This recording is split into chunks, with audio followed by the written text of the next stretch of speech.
ఈ రోజు మన వీడియోలో ఇడ్లీ పిండితోటి అట్టుని చేసి చూపించబోతున్నానండి. పిండిని తయారు చేయడానికి గిన్నెలోకి వాటర్ తీసుకుని 1 గ్లాసు మినపగుళ్ళు, వేరొక గిన్నెలోకి వాటర్ తీసుకుని 2 గ్లాసులు ఇడ్లీ రవ్వని వేసుకుని రెండింటిని 4 గంటల సేపు నానబెట్టుకోవాలి.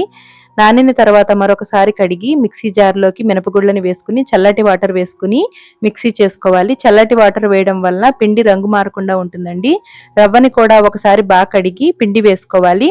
పిండిని బాగా కలుపుకుని మూత పెట్టుకుని ఓవర్ నైట్ పక్కన పెట్టుకోవాలి.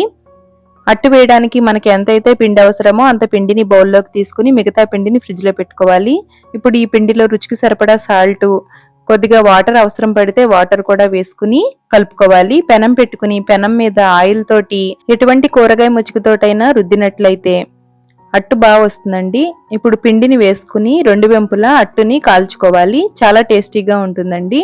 వీడియో నచ్చితే లైక్ చేయండి, షేర్ చేయండి. Thanks for watching.